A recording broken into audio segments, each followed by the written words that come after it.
আকাশবাণী খবর পড়ছি চন্দ্রচূড় সরকার। প্রথমে বিশেষ বিশেষ খবর।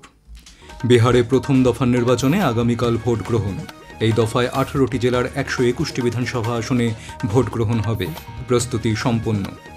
নিউজিল্যান্ডের বিদেশমন্ত্রী টড ম্যাকলের সঙ্গে বৈঠকে বাণিজ্য ও শিল্পমন্ত্রী পীযূষ গোয়েল জাহাজ চলাচল, প্রতিরক্ষা, শিক্ষা ও পর্যটনের মতো ক্ষেত্রগুলিতে সহযোগিতা বৃদ্ধির বিষয়ে আলোচনা করেছেন।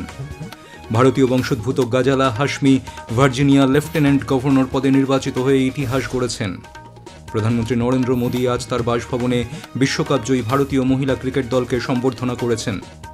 দক্ষিণ আফ্রিকার বিরুদ্ধে 2 ম্যাচের টেস্ট ক্রিকেট সিরিজের জন্য ভারতীয় দল ঘোষিত। যথোচিত ধর্মীয় মর্যাদায় দেশ জুড়ে পালিত হচ্ছে গুরু নানক জয়ন্তী গুরু পরব। আসছি বিস্তারিত খবরে। বিহারে আগামীকাল বিধানসভা নির্বাচনের প্রথম পর্যায়ে 18টি জেলার 121টি বিধানসভা আসনের জন্য ভোট নেওয়া হবে। এর মধ্যে রয়েছে পাটনা, বৈশালী, নালন্দা, ভোজপুর, মুঙ্গের, সারন, সিওয়ান, বেগুসরাই, গোপালগঞ্জ, মুজফ্ফরপুর, দারভাঙ্গা, মাধোপুর এবং সহর্ষ। ভোট গ্রহণ শুরু হবে সকাল 7টায়, চলবে সন্ধে 6টা পর্যন্ত। তবে নিরাপত্তার কারণ বখতিয়ারপুর, মাহিষি, তারাপুর, মুঙ্গের, জামালপুর এবং সূর্যগড় বিধানসভা কেন্দ্রের 56টি বুথে বিকেল 5টা পর্যন্ত ভোট গ্রহণ চলবে। সুষ্ঠু, অবাধ ও শান্তিপূর্ণ নির্বাচনের জন্য কঠোর নিরাপত্তার ব্যবস্থা করা হয়েছে। 45,341টি ভোট গ্রহণ কেন্দ্রেই ওয়েবকাস্টিংয়ের ব্যবস্থা থাকছে। কেন্দ্রীয় নিরাপত্তা বাহিনীর পাশাপাশি সব ভোট গ্রহণ কেন্দ্রেই রাজ্য পুলিশও নিরাপত্তার দায়িত্বে থাকছে। এই পর্যায়ে মোট 926টি বুথে মহিলার দায়িত্ব রয়েছেন এবং 107টি বুথের দায়িত্বে থাকবেন দিব্যাঙ্গজন। ভোটারদের সুবিধার্থে এই পর্বে 320টি মডেল বুথ তৈরি করা হয়েছে। পাটনায় মুখ্য নির্বাচন আধিকারিকের অফিসে খোলা হয়েছে বিশেষ কন্ট্রোল রুম। আকাশবাণীর সংবাদদাতা জানাচ্ছেন, আগামীকাল প্রথম পর্যায়ের ভোটে 1314 জন প্রার্থীর রাজনৈতিক ভাগ্য নির্ধারণ করবেন 3,75,00,000-এরও বেশি ভোটার।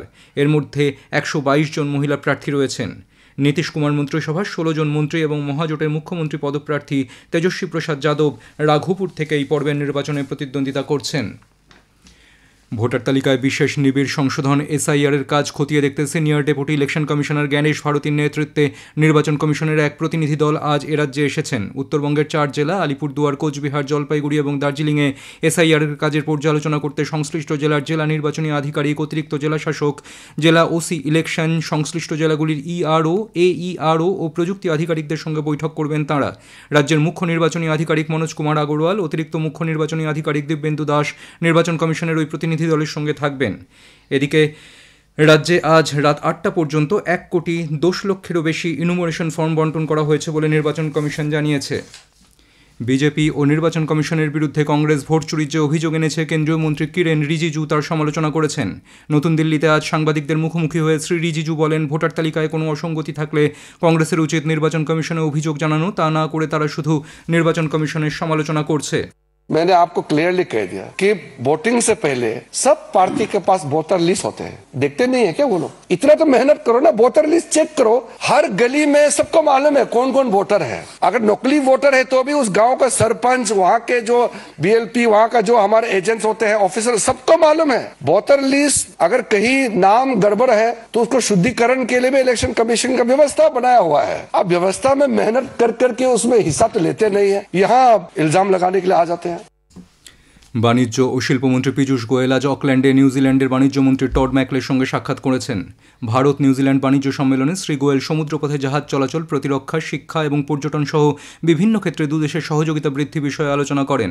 নিউজিল্যান্ডের প্রধানমন্ত্রী ক্রিস্টোফার লুকসন এবং ম্যাকলের সঙ্গে তিনি সে দেশে বসবাসকারী ভারতীয়দের উদ্দেশ্যে ভাষণ দেন। শ্রী গোয়েল বলেন, দুদেশের সরকার বাণিজ্যের পথ সুগম করতে শুল্কের বোঝা কমানো, লাল ফিতের ফাঁস থেকে মুক্তি এবং সহজে ব্যবসার ওপর জোর দিচ্ছে। From a fragile 5 to the top 5, it's been a relentless pursuit to promote ease of doing business, to attract investments through laying down the red carpet, eliminating red tapeism, making it easier to do business in India through lesser compliances, lesser tax burdens. We've continuously been reducing taxes, both direct and indirect, through less paperwork, no more threat of criminalization of laws which threaten you with legal action for small misdemeanors. The effort is to make India an attractive destination.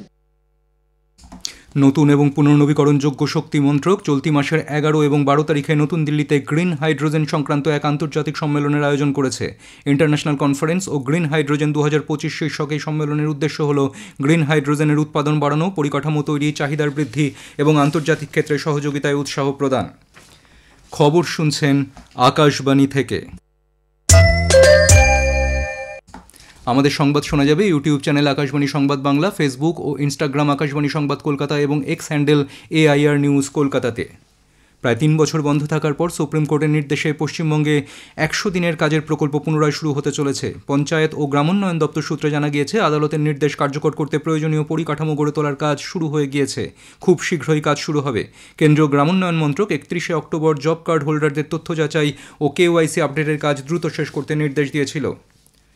ভারতীয় বংশোদ্ভূত ঘাজালা Hashmi ভার্জিনিয়ার lieutenant গভর্নরের পদে নির্বাচিত হয়ে ইতিহাস গড়েছেন। প্রথম দক্ষিণ এশীয় আমেরিকান এবং প্রথম ভারতীয় বংশোদ্ভূত মহিলা হিসেবে তিনি এই পদে এলেন। 61 বছর বয়সী ডেমোক্র্যাট হাশমি রিপাবলিকান প্রার্থী জন রেডকে পরাজিত করেন। 6 বছর আগে তিনি প্রথমবার ভার্জিনিয়া প্রদেশের সিনেটর হিসেবে ইতিহাস গড়েছিলেন। বন্দে মাতরমের সার্ধশতবর্ষপূর্তি উপলক্ষে বিজেপি আগামী শুক্রবার দেশের 150টি স্থানে বিশেষ অনুষ্ঠানের আয়োজন করবে।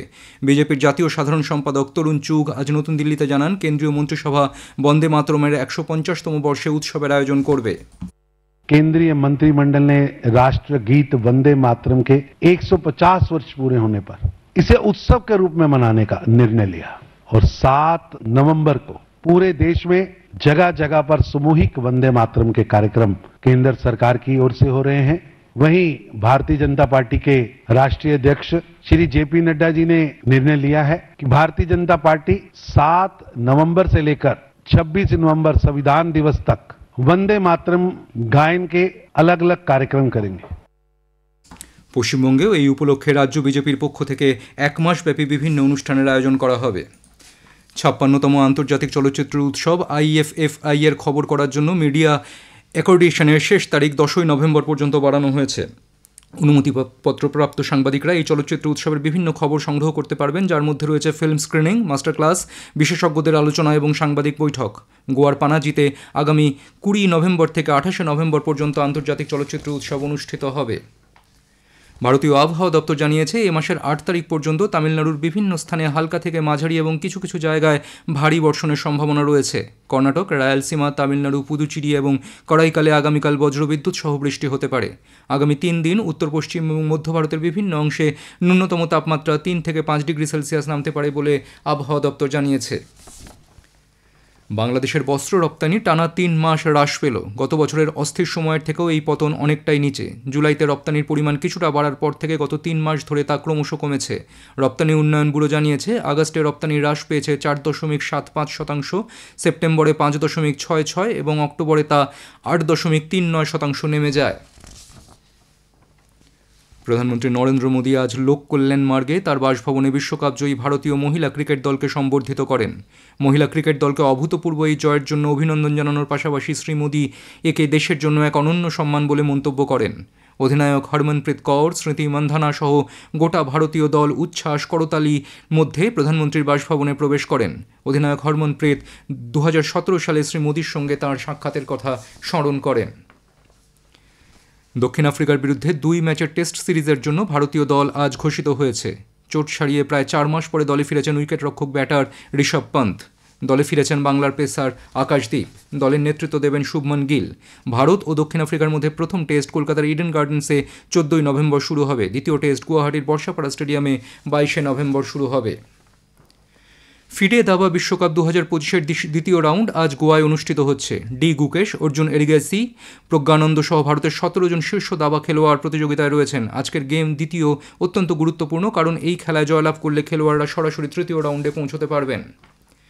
ধর্মীয় শ্রদ্ধা ও ভক্তির সঙ্গে আজ সারা দেশ জুড়ে এবং বিশ্বের নানা প্রান্তে পালিত হচ্ছে গুরু নানক জয়ন্তী, যা গুরু পরব নামেও পরিচিত। এই দিনটি শিখ ধর্মের প্রবর্তক ও প্রথম গুরু শ্রী গুরু নানক দেবজির 556তম জন্মবার্ষিকী। চন্দ্রপঞ্জিকা অনুযায়ী কার্তিক মাসের পূর্ণিমা তিথিতে এই উৎসব পালিত হয়। শিখ সম্প্রদায়ের কাছে এই দিনটির গভীর আধ্যাত্মিক তাৎপর্য রয়েছে। গুরু নানক দেবজির সাম্য, শান্তি, বিনয় এবং মানব সেবার বার্তা স্মরণ করা হয় এই দিনে। তাঁর উপদেশসমূহ গুরু গ্রন্থ সাহেবে সংরক্ষিত, যা আজও কোটি কোটি মানুষকে অনুপ্রাণিত করে চলেছে। এই উপলক্ষে ভক্তরা প্রার্থনা, শবদ কীর্তন এবং লঙ্গর সেবায় অংশ নিচ্ছেন। শেষ করার আগে খবরের বিশেষ কিছু অংশ আরেকবার। বিহারে প্রথম দফার নির্বাচনে আগামীকাল ভোট গ্রহণ। এই দফায় 18টি জেলার 121টি বিধানসভার আসনে ভোট গ্রহণ হবে, প্রস্তুতি সম্পন্ন।